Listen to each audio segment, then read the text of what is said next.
पल पल की खबरों को देखने के लिए देखते रहे बीबी हिंदुस्तान न्यूज। आइए नजर डालते हैं आज की खास खबर पर। दहेज के लिए ससुराल वालों ने बेटी को जलाया।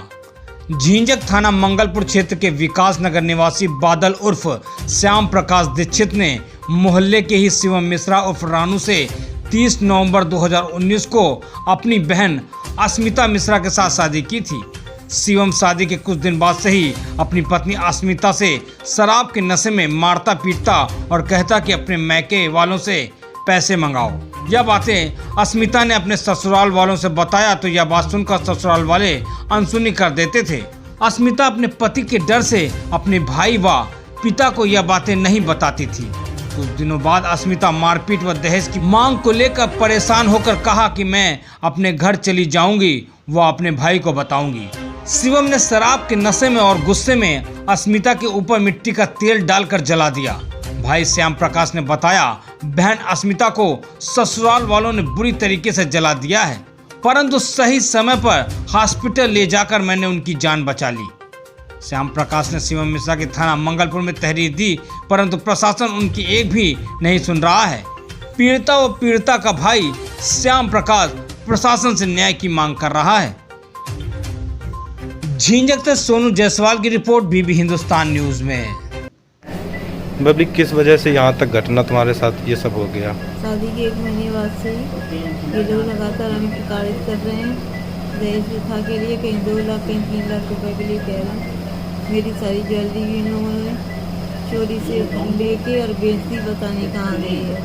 उसके बाद से डेली पीना, डेली झगड़ा करेंगे और कहो तो कुछ भी तो मम्मी हमेशा उनका सपोर्ट करते हैं। इसी वजह से यहाँ तक ये हालत पहुँच गई। तुम्हारे ऊपर मिट्टी का तेल किसने डाला था? मम्मी ने। और आग किसने लगाई थी? रानू ने। और मम्मी ने कभी तुम्हारा फेवर नहीं किया? कभी किया है, ऐसा नहीं कि नहीं किया है, लेकिन वो हमेशा उनका ज़्यादा सपोर्ट करते हैं। अच्छा। सबके हस्बैंड पीते हैं। ये कहती हैं सबके हाँ। हस्बैंड पीते हैं। गाली गलौज नॉर्मल बात होती है। कभी मारा वारा? नहीं, मारा नहीं, लेकिन मानसिक प्रताड़ित बहुत किया। अच्छा। श्याम प्रकाश दीक्षित उर्फ बादल। ये कहाँ के रहने वाले हैं? मैं वार्ड नंबर 24 विकास नगर झींझक कानपुर या क्या मामला हुआ था आपके साथ? मामला हमारी बहन की शादी अस्मिता मिश्रा जिसका नाम है, मोहल्ले का ही लड़का शिवम मिश्रा और रानू मिश्रा से की गई थी 30 नवंबर 2019 को, जिसका एड्रेस वार्ड नंबर 24 विकास नगर झींझक कानपुर देहात ही है। शादी के कुछ दिन बाद से ही वो दहेज को लेकर के परेशान करने लगा था, प्रताड़ित करने लगा था बहन को। बहन छुपाती रही सारी चीज़ों को कि धीरे धीरे जैसे टाइम वक्त बीतेगा वैसे ही सब कुछ ठीक हो जाएगा। शादी के थोड़े ही दिन बाद लगभग 2021 9 नवंबर की रात में रानू मिश्रा दारू पी करके आए और बहन ने जैसे ही उसको खाना परसा, खाना परसते ही उनको लगभग 2-3 उल्टियाँ हुई। तो बहन ने बोला कि तुम दारू पीना नहीं छोड़ोगे, कुछ दिन पहले तुमने ज्वेलरी पूरी गिरवी रख दी, कार का एक्सीडेंट कर दिया था, तुम अपनी आदतों से नहीं सुधरोगे, हम तुम्हारे साथ नहीं रह पाएंगे। रानू की मम्मी ये बोली कि सारे ही लड़के दारू पीते लेकिन तुम्हारी तरह कोई कलेश नहीं करता। रानू की मम्मी ने ये बोला कि तुम अपने आदतों से नहीं सुधरोगी, धीरे धीरे तुम डेली कलेश करती हो, तुम्हें खुद को चेंज करना पड़ेगा। मतलब अपने लड़के को ना समझा करके मेरी बहन को ही वो दोष देने लग गई। तो उसने बोला आज कुछ भी हो जाए हम तुम्हारे यहाँ पे नहीं रुकेंगे, हम अपने घर जाएंगे। और उसके बाद रानू की मम्मी ने ये बोला कि अगर तुम जाने की जिद कर रही हो, उसका 7 महीने का छोटा लड़का था बहन का हमारी, उसने बहन ने गोदी में लिया और कहा कि हम जा रहे हैं। तो उसने लड़के को ले लिया गोदी में और बोला कि अगर जाओगी तो हम तुम्हें मार डालेंगे तो सही हो जाओगी तुम। तो उसने कहा कि अगर जिस दिन मारोगे उस दिन समझ में भी आ जाएगा। तो पास में ही वहीं पर मिट्टी का तेल रखा था एप्पी फिज की बोतल में, और हमने उससे उन्होंने एप्पी फिज की बोतल बहन के ऊपर मिट्टी का तेल फेंका जो कि उसकी गर्दन से लेकर के पैरों तक आया। और रानू मिश्रा बहुत ज़्यादा नशे में थे और उन्हें नशे में भी थे, गुस्से में भी थे क्योंकि घर पे लड़ाई हुई थी, और उन्होंने गुस्से में ही माचिस की तीली जला करके बहन के ऊपर फेंकी जिससे वो बहुत ज़्यादा जल गई। और वो लोग तब तक जलने दिए जब तक उनको ये लगा कि अब ये नहीं बचेगी। उसके बाद में वो हॉस्पिटल लेके पहुँचे हैं और हमें उनकी रानू मिश्रा की माँ ने फ़ोन किया कि आप तुम्हारी बहन ने आग लगा ली है, तुम हॉस्पिटल पहुंचो। जब हॉस्पिटल पहुंचे हैं तो हमने देखा कि वो पूरी जली रखी थी। रानू मिश्रा की मां ने बताया था कि थोड़ा सा जल पाई, ज़्यादा नहीं जली, लेकिन हॉस्पिटल में जब हमने देखा वो पूरी जली थी, ऊपर से नीचे तक कोई भी अंग उसका बचा ही नहीं था जो जला ना हो। डॉक्टर ने बोला कि 85% जली है। रानू मिश्रा से हमने पूछा हॉस्पिटल में कि ये कैसे आग लगा ली है, इतना सब कुछ कैसे? तो वो बोला कि दूध गर्म कर रही थी बच्चे के लिए, उससे इनकी साड़ी में आग लग गई, उससे जल गई। तो हमें उसी टाइम डाउट हुआ कि घटना ये दोनों ही लोग मतलब लड़का भी कुछ और बोल रहा, माँ कुछ और बोल रही, कहीं ना कहीं गलत है। लेकिन मेरे लिए प्रथम प्राथमिकता ये थी कि मैं अपनी बहन की जान बचाऊं।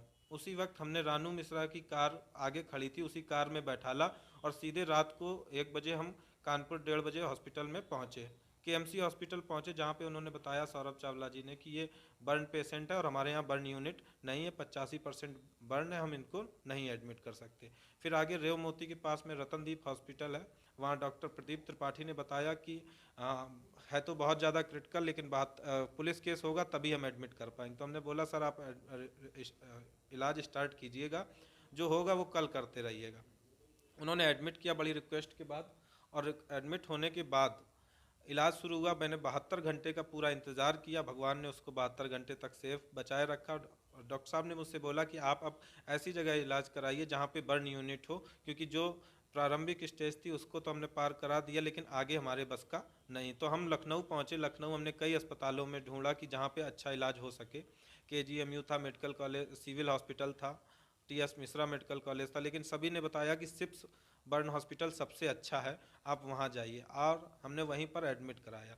तब तक इन लोगों के घर वाले ये बताते रहे कि वो दूध गर्म कर रही थी, उससे जले, और बहन की स्थिति उतनी अच्छी नहीं थी कि वो बता सके सारा कुछ। जब बहन ने क्या बताया जब स्थिति ठीक हुई तो? बहन ने हमारी ये बताया कि घर में ये डेली लड़ाई करते थे, झगड़ा करते थे, और इस रानू मिश्रा ने आग लगाई और रानू मिश्रा की मां ने मिट्टी का तेल डाला। जब सारी सिचुएशन हमें पता चली, मैंने तुरंत 1090 पे कॉल किया, पुलिस वालों को जानकारी दी। उसके बाद नजीराबाद थाने में SHO राजकिशोर पांडे जी को सूचना दी, और उसके बाद राजकिशोर पांडे जी ने हमारी मदद करी, कमिश्नर के बयान कराए, उसी रात में बयान हुए। कानपुर देहात SP ने मदद करी, रात को ही मैं पहुंचा, और उन्होंने रात को 2 बजे ही हमारा मुकदमा लिखाया।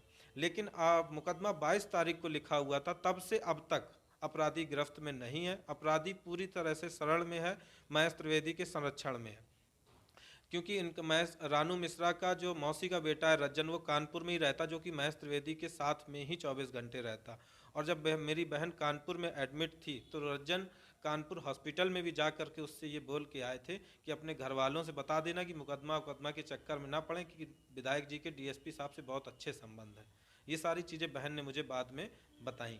लेकिन पुलिस वालों से बस यही चाह रहा हूँ कि आज 18 दिन हो चुके हैं, SP साहब भी अब ये कहते हैं कि वो इंस्पेक्टर साहब छुट्टी पर हैं, जब फ्री होंगे तब गिरफ्तार करेंगे। और वो लगातार हम लोगों को, कभी हमारी बहन, दूसरी बहन को धमकी दिए जा रहा, वो मोबाइल ऑन किए हुए हैं, उनके घर वाले मोबाइल ऑन किए, लेकिन अभी तक कोई भी गिरफ्त नहीं हुआ है। तो आप कानून से क्या चाहते हैं? मैं कानून से न्याय चाहता हूँ। लगभग 19 लाख रुपए इलाज में लगा चुके, और मेरे पास अब क्षमता भी नहीं है कि हम कैसे उसका इलाज कराएं, लेकिन पुलिस अभी तक उनको गिरफ्तार भी नहीं किए है, और कई चीज़ें हमने बेच करके इलाज